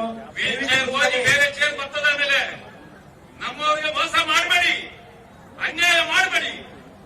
ಅನೇಕ ಬಂಧುಗಳು ನಮ್ಮನ್ನು ಪ್ರಶ್ನೆ ಮಾಡ್ತಾರೆ. ನೋಡಿ, ನಾವು ನಮ್ಮ ಸರ್ಕಾರ ಇದ್ದಾಗ ನಾವು ಏನೇನು ಮಾಡಿದ್ದೀವಿ ನಿಮಗೂ ಗೊತ್ತಿದೆ. ಕೆಲವು ಸಾರಿ ಏನಾಗುತ್ತೆ, ಸಂಘಟನೆಗಳವರು ಹೋರಾಟ ಮಾಡಿಯೇ ಗೊತ್ತು. ಸಂಘಟನೆಗಳೆಲ್ಲರಿಗೂ ಅಷ್ಟೇ. ಒಳ್ಳೆ ಕೆಲಸ ಮಾಡಿದ್ವಿ ಅಂತ ಯಾರು ಹೇಳೋದು? ಹೋರಾಟ ಮಾಡ್ತಾರೆ. ಯಾಕೆ? ಇರ್ತಕ್ಕಂಥ ತಾಪ, ಅವರಿಗೆ ಆಗಿರ್ತಕ್ಕಂಥ ನೋವು, ಅದರ ಪರವಾಗಿ ಹೋರಾಟ ಮಾಡೋದು. ಇವತ್ತು ಪ್ರತಿದಿನ ಈ ರೀತಿ ಸಂಘಟನೆಗಳು ಬರೀ ಸಂಘರ್ಷ ಮಾಡಿಕೊಂಡೇ ಕುಳಿತಿರ್ಬೇಕಾ? ನಾವು ಈ ಲೀಡರ್ಗಳನ್ನೆಲ್ಲಾನು ಅವ್ರಿಗೆ ಹೊಟ್ಟೆಪಾಡಿಲ್ವಾ? ಈ ಜನರಿಗೆ ಹೊಟ್ಟೆಪಾಡಿಲ್ವಾ? ಈ ಸಂಘರ್ಷವೇ ಅವ್ರ ಜೀವನ ಆಗ್ಬೇಕಾ? ಇದನ್ನ ನಾವು ಅರ್ಥ ಮಾಡ್ಕೊಳ್ಬೇಕು.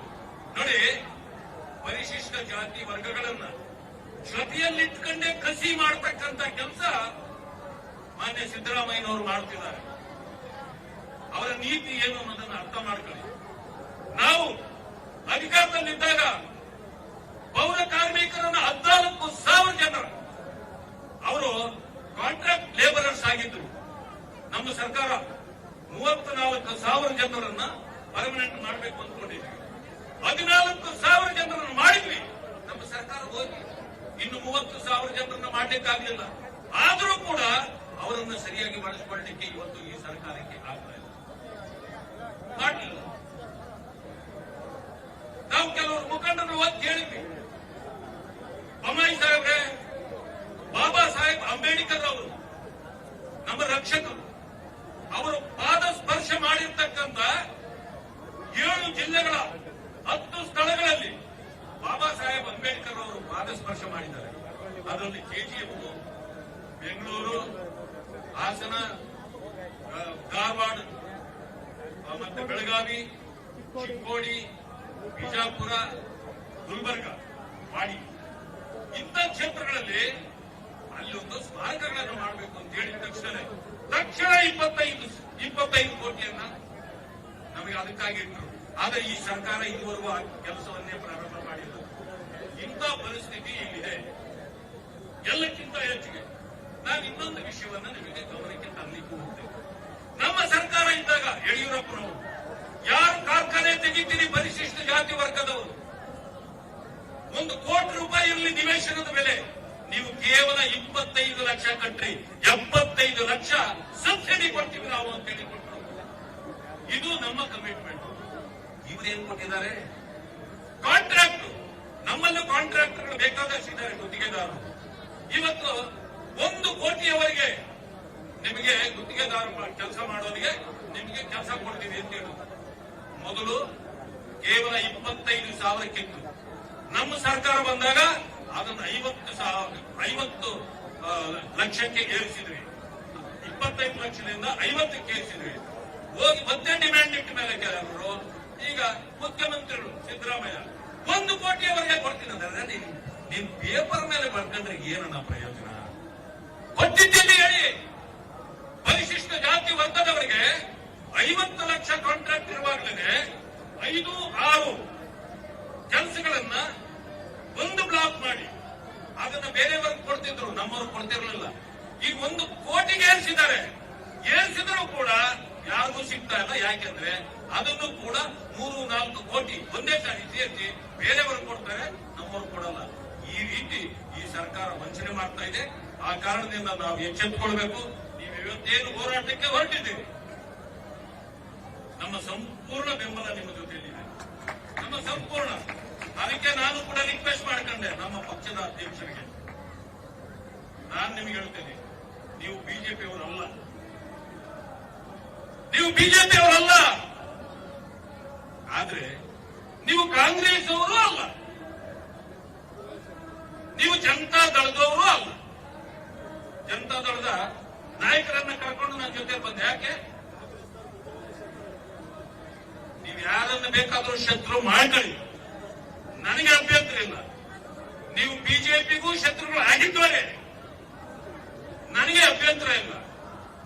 ಮುಂದೇನೂ ವಿರೋಧಿಗಳಾಗ್ತೀವಿ, ಶತ್ರುಗಳಾಗ್ತೀವಿ, ಅಭ್ಯಂತರ ಇಲ್ಲ. ಇರಿ, ಅದ್ರ ಒಂದು ಅಂಡರ್ಲೈನ್ ಮಾಡ್ಕೊಳ್ಳಿ. ಯಾರು ನಿಮಗೆ ಅನ್ಯಾಯ ಮಾಡ್ತಾರೆ ಅವರ ವಿರುದ್ಧ. ಬಿಜೆಪಿ ಅನ್ಯಾಯ ಮಾಡಿದ್ದೇ ಆದ್ರೆ ಬಿಜೆಪಿಯ ವಿರುದ್ಧವಾಗೂ ಇವೆ, ನಮಗೆ ಕಣ್ಣು ತೆರೆಸತಕ್ಕಂಥ ಕೆಲಸವನ್ನು ಮಾಡಿ ಬಿಜೆಪಿಯ ಮುಖಂಡರಾಗಿ ನಿಮಗಾದ ಅನ್ಯಾಯಕ್ಕೆ ನಾವು ಕೂಡ ನಿಮ್ಮ ಜೊತೆಯಲ್ಲಿ ಪಕ್ಷದಲ್ಲಿದ್ರೂ ಕೂಡ ನಾವು ನಿಮಗೆ ಕೈ ಜೋಡಿಸ್ತೇವೆ. ಒಂದು ತಿಳ್ಕೊಳ್ಳಿ, ನಮ್ಮ ಪಕ್ಷದಲ್ಲಿ ಆ ಭೇದ ಭಾವ ಇಲ್ಲ. ನಿಮಗೇನಾಗಿದೆ ಅಂತಂದ್ರೆ ಕಾಂಗ್ರೆಸ್ನ ಸ್ಲೋಗನ್ಗಳಿವೆ ಕೆಲವು. ಬಿಜೆಪಿ ಅಂಬೇಡ್ಕರ್ ವಿರೋಧಿ ಅಂದ್ರೆ ಸಾಕು ನೀವು ನಮ್ಮನ್ನು ವಿರೋಧ ಮಾಡಲಿಕ್ಕೆ. ಬಿಜೆಪಿ ದಲಿತ ವಿರೋಧಿ, ಕಾಂಗ್ರೆಸ್ ಹೇಳೋದಿದು. ಬಿಜೆಪಿ ಸಂವಿಧಾನ ತೆಗೆದು ಬಿಡ್ತದೆ, ಬಿಜೆಪಿ ಮೀಸಲಾತಿ ಕಿತ್ಕೊಂಡು ಬಿಡ್ತದೆ. ಇಷ್ಟ ಹೇಳಿದ್ರೆ ಸಾಲ್ತೇನಪ್ಪ ನೀವು ನಮ್ಮ ವಿರೋಧಿಗಳಾಗ್ಲಿಕ್ಕೆ, ಇಷ್ಟ ಹೇಳಿದ್ರೆ ಸಾಕು. ಆದ್ರೆ ಆ ಸ್ಲೋಗನ್ ಸರಿ ಇದೆಯಾ? ಅವರು ಸುಳ್ಳು ಹೇಳಿದ್ರ? ನೀವೇನಾದ್ರೂ ಯೋಚನೆ ಮಾಡಿದ್ರ? ಸ್ಲೋಗನ್ ಅನ್ನು ನಂಬಿ ಯಾರಿಂದೆ ಹೋಗಬೇಡಿ. ಇವತ್ತು ಸ್ಲೋಗನ್ ನಂಬಿದ್ದಕ್ಕೆ ಏನಾಗಿದೆ? ನಮ್ಮ ಬಡವರ ತಟ್ಟೆಗೆ ಕೈ ಹಾಕಿದ್ದಾರೆ ಅವರು. ಆದ್ರಿಂದ ತಿಳ್ಕೊಳ್ಳಿ, ಒಂದು ನಮ್ಮ ಪಕ್ಷದಲ್ಲಿ ನಮಗೆ ಎಷ್ಟೊಂದು ಪ್ರಜಾಪ್ರಭುತ್ವದ ಹಕ್ಕುಗಳನ್ನು ಕೊಟ್ಟಿದ್ದಾರೆ. ನಾನೊಂದು ಮಾತಾಡ್ತೀನಿ, ನೀವು ಯಾವುದನ್ನ ವಿರೋಧ ಮಾಡ್ತಿದ್ರೋ ಬಹಳ, ಬಿಜೆಪಿ ಸಂವಿಧಾನ ವಿರೋಧಿ ಅಂತ ಎಲ್ಲೆಲ್ಲಿ ಭಾಷಣ ಮಾಡ್ತಿರೋ, ನಾವು ಸಂವಿಧಾನ ವಿರೋಧಿ ಅಲ್ಲ. ಇದರನ್ನ ಅಂಡರ್ಲೈನ್ ಮಾಡ್ಕೊಳ್ಳಿ. ಒಂದತ್ರ ಒಬ್ಬ ಮಾಜಿ ಎಂಪಿಗಳು ಒಂದು ಸ್ಟೇಟ್ಮೆಂಟ್ ಮಾಡಿಬಿಟ್ರು, ನಾವು 400 ಸೀಟ್ ಯಾಕೆ ಗೆಲ್ಲಬೇಕು ಅಂತ, ನಾವು ಸಂವಿಧಾನ ಬದಲಾಯಿಸಬೇಕು ಅಂತ. ಅದು ಸತ್ಯವೋ ಸುಳ್ಳು ನನಗೂ ಗೊತ್ತಿಲ್ಲ. ಟಿವಿಯಲ್ಲಿ ಬಂದ ತಕ್ಷಣ ನಾನು ಟೂರ್ನಲ್ಲಿದ್ದೆ ಬಿಜಾಪುರದಲ್ಲಿ. ಇಮ್ಮಿಡಿಯೇಟ್ ನಿಂತ್ಕೊಂಡು ಒಂದೇ ಮಾತಾಡಿದೆ ನಾನು ಪತ್ರಕರ್ತರ ಮುಂದೆ, ಸ್ವಾಮಿ ನಿಮಗೆ ದಲಿತರು ಬೇಕಂತಿದ್ರೆ ಆ ಯಾವ ವ್ಯಕ್ತಿ ಸ್ಟೇಟ್ಮೆಂಟ್ ಮಾಡ್ತಾರೋ ಅವರಿಗೆ ಮುಂದಿನ ಚುನಾವಣೆಯಲ್ಲಿ ಟಿಕೆಟ್ ಕೊಡಬಾರ್ದು ಅಂತ ಹೇಳಿದೆ ನಾನು. ಆ ಧೈರ್ಯ ನನ್ನಲ್ಲೂ ಇದೆ, ನಮ್ಮ ಪಕ್ಷದಲ್ಲೂ ಕೂಡ ಅಂತದ್ದಕ್ಕೆ ಸೊಪ್ಪು ಹಾಕೋದಿಲ್ಲ ಯಾರೂ. ಯಾರಾದರೂ ಸ್ವಹಿತಾಸಕ್ತಿಯಿಂದ ಈ ರೀತಿಯ ಹೇಳಿಕೆಗಳನ್ನು ಬಂದ್ರೆ ನಮ್ಮ ಪಕ್ಷದ ನಾಯಕತ್ವ ಸಹಿಸಿಕೊಳ್ಳೋದಿಲ್ಲ. ಆದ್ರಿಂದ ಎಲ್ಲರೂ ಅಂದ್ಕೊಂಡ್ರು, ಏನಪ್ಪ ನಾರಾಯಣ ಸ್ವಾಮಿ ಇಷ್ಟೊಂದು ಧೈರ್ಯವಾಗಿ ಸ್ಟೇಟ್ಮೆಂಟ್ ಕೊಟ್ಬಿಟ್ಟಿದ್ದಾನೆ, ಏನಾಗೋಗ್ಬಿಡ್ತದೋ. ಯಾಕೆ ಗೊತ್ತಾ, ಮಾತೆತ್ತಿದ್ರೆ ಅಲ್ಲೆಲ್ರಿ ದಲಿತರು ಉದ್ಧಾರ ಆಗ್ತಾರೆ. ಬಿಜೆಪಿಯಲ್ಲಿ ಅಲ್ಲಿ ಗರ್ಭಗುಡಿ ಇದೆ. ಈಗ ನಾನೆಲ್ಲಿದ್ದೀನಿ? ನಾನ್ ಗರ್ಭಗುಡಿಯಲ್ಲಿದ್ದೀನಿ. ಈಗ ನಾನು ಹೇಳ್ತಿದ್ದೀನಿ ಎಲ್ಲ ಕಡೆ, ಅದು ಬ್ರಾಹ್ಮಣರ ಪಾರ್ಟಿ ಅಲ್ಲ, ಅದು ಲಿಂಗಾಯತರ ಪಾರ್ಟಿ ಅಲ್ಲ. ನಾನು ಬದುಕಿದ್ರೆ ಭಾರತೀಯ ಜನತಾ ಪಕ್ಷವನ್ನ ದಲಿತರ ಪಾರ್ಟಿಯಾಗಿ ಮಾಡ್ತೇನೆ ಅಂತ ಇದನ್ನ ನಿಮ್ಮ ಮುಂದೆ ಹೇಳಲಿಕ್ಕೆ ಬಯಸ್ತೇನೆ. ಕೆಲವು ಸಾರಿ ಆ ಮಾತುಗಳು ಬರ್ತಿದ್ವು, ಬಾಬಾ ಸಾಹೇಬ್ ಅಂಬೇಡ್ಕರ್ ಅವರ ಫೋಟೋನೇ ಇಲ್ಲ ಅಲ್ಲಿ ಅಂತ.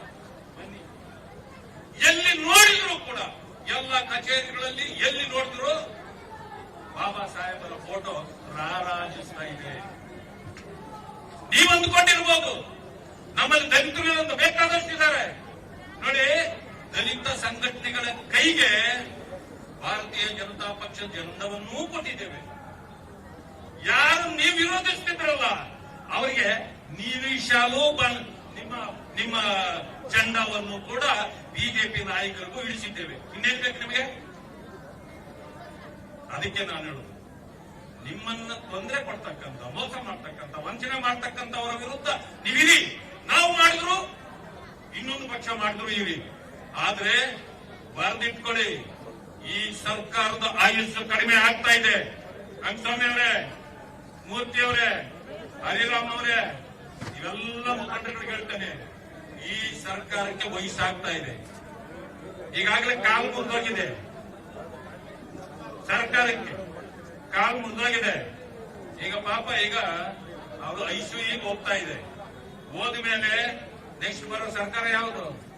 ಭಾರತೀಯ ಜನತಾ ಪಕ್ಷದ ಸರ್ಕಾರ. ಅಲ್ಲಿ ದಲಿತರ ಪಾತ್ರ ಇರಬೇಕು, ಅವರ ಸಮಸ್ಯೆಗಳಿಗೆ ಪರಿಹಾರ ಇರಬೇಕು. ಈ ಕೆಲಸವನ್ನ ನೀವು ನಮ್ಮ ಜೊತೆ ಕೈ ಜೋಡಿಸ್ರಿ. ನಿಮ್ಮ ಹೋರಾಟದ ಜೊತೆಗೆ ನಾವಿರ್ತೇವೆ. ಬಂದ ಅಧಿಕಾರವನ್ನ ಈ ದಲಿತ ಸಮುದಾಯಗಳಿಗೆ ಹಂಚತಕ್ಕಂಥ ಕೆಲಸವನ್ನು ಕೂಡ ನಮ್ಮ ಮುಖಂಡರ ನಾವು ಅವರಿಂದ ಯಾವ ರೀತಿ ಕನ್ವಿನ್ಸ್ ಮಾಡ್ತೀನೋ ಮಾಡಿ ದಲಿತ ಸಮುದಾಯಗಳಿಗೆ ಶಕ್ತಿ ಕೊಡ್ತಕ್ಕಂಥ, ಮುಂದೆ ಬರ್ತಕ್ಕಂಥ ಸಮಸ್ಯೆಗಳಿಗೆ ಪರಿಹಾರ ಕೊಡ್ತಕ್ಕಂಥ ಕೆಲಸವನ್ನ ನಾವು ನೀವು ಸೇರಿ ಮಾಡೋಣ. ಹಲವಾರು ಸಂಘಟನೆಗಳು ನಮ್ಮ ಜೊತೆ ಬಂದಂತೆ ಕಾಣುವುದಿಲ್ಲ. ನೀವು ಚಿಂತೆ ಮಾಡಬೇಡಿ. ಎಲ್ಲರೂ ನಿಮ್ಮಂತೆ ಇರಕ್ಕಾಗೋದು ಇಲ್ಲ, ಅವರಂತೆ ನೀವು ಇರಕ್ಕಾಗಲ್ಲ. ಆದರೆ ಯಾರೋ ಒಬ್ಬರು ತೀರ್ಮಾನ ತೆಗೆದುಕೊಳ್ಬೇಕು, ಯಾವುದು ಒಳ್ಳೆಯದು ಯಾವುದು ಕೆಟ್ಟದ್ದಂತ. ಇವತ್ತು ಒಳ್ಳೆಯ ತೀರ್ಮಾನವನ್ನ ನೀವು ತೆಗೆದುಕೊಂಡಿದ್ದೀರಿ. ಕೆಲವರಿಗೆ ಅರ್ಥ ಆಗಿಲ್ಲ ಅಂದ್ರೆ ಇನ್ನೊಂದು ಸ್ವಲ್ಪ ದಿನ ಆದ್ಮೇಲೆ ನಿಮ್ ಹಿಂದೆ ಬಂದೇ ಬರ್ತಾರೆ. ಅಲ್ಲಿಯವರೆಗೆ ನಿಮಗೂ ತಾಳ್ಮೆ ಇರಲಿ. ನಮ್ಮೆಲ್ಲ ಬಂಧುಗಳು ಒಟ್ಟಿಗೆ ಸೇರಿ ರಾಜ್ಯದಲ್ಲಿರ್ತಕ್ಕಂಥ ನಮ್ಮ ಪರಿಶಿಷ್ಟ ಜಾತಿ ವರ್ಗಗಳ ಸಮಸ್ಯೆಗಳ ಪರಿಹಾರಕ್ಕಾಗಿ ನಾವು ನೀವು ಎಲ್ಲರೂ ಕೂಡ ಹೋರಾಡೋಣ ಅಂತ ಹೇಳಿ ಅಂಬೇಡ್ಕರ್ ಅವರ ಹೆಸರಿನಲ್ಲಿ ತಾವೇನು ಇಷ್ಟೊಂದು ಒಗ್ಗಟ್ಟಿನೊಂದು ಸೇರಿದ್ದೀರಿ, ತಮಗೆಲ್ಲರಿಗೂ ಕೂಡ ಧನ್ಯವಾದಗಳನ್ನು ತಿಳಿಸ್ತಾ, ನನಗೆ ಸಮಯದ ಅಭಾವ ಇದೆ, ನಾನು ಮೊದಲೇ ಹೊರಟಬೇಕಾಗಿತ್ತು. ಆದರೂ ಕೂಡ ನಿಮ್ಮ ಈ ಉತ್ಸಾಹ ಉರುಪು ನಮ್ಮ ಮುಖಂಡಗಳೆಲ್ಲ ಒಂದೇ ವೇದಿಕೆಯಲ್ಲಿ ಸೇರಿದ್ದು ನೋಡಿ ನಾನು ಅದಷ್ಟು ಸಮಯ ಇದ್ರೂ ಸರಿ ಅಂತೇಳಿ ನಾನು ಇದ್ದೆ. ಈಗ ಅನೇಕ ಮುಖಂಡರು, ನಮ್ಮ ಮಹೇಶ್ ಅವರು ಪಾಪ ವೇದಿಕೆಗೆ ಬಂದಿಲ್ಲ, ರಾಜೀವ್ ಅವರು ವೇದಿಕೆಗೆ ಬಂದಿಲ್ಲ, ನಮ್ಮ ಮನುಕೃಷ್ಣ ಅವರು, ನಮ್ಮ ಮಂಜುನಾಥ್ ಅವರು, ನಮ್ಮ ದೊಡ್ಡೇರಿ ಎಲ್ಲಲ್ಲ, ದೊಡ್ಡೇರಿ ನಮ್ಮ ಶಂಕರಣ್ಣ ಎಲ್ಲ ಸೇರಿದ್ದಾರೆ. ತಾವೆಲ್ಲರೂ ಸೇರಿ ಈ ಒಂದು ಹೋರಾಟವನ್ನು ತಾವು ಮುಂದುವರಿಸಿರಿ. ನನಗೆ ಅವಕಾಶ ಕೊಟ್ಟಿದ್ದಕ್ಕೆ ತಮಗೆಲ್ಲರಿಗೂ ವಂದಿಸಿ ನನ್ನ ಮಾತುಗಳನ್ನು ಮುಕ್ತಾಯ ಮಾಡ್ತೀನಿ. ಜೈ ಭೀಮ್, ಜೈ ಕರ್ನಾಟಕ. ಧನ್ಯವಾದಗಳು ನಮಗೆ ಬೆಂಬಲವನ್ನ ಸೂಚಿಸಿದ್ದಕ್ಕೆ. ಈಗ ವೇದಿಕೆ ಮೇಲೆ ಬಹಳಷ್ಟು ಜನ ರಾಜ್ಯ ನಾಯಕರಿದ್ದಾರೆ.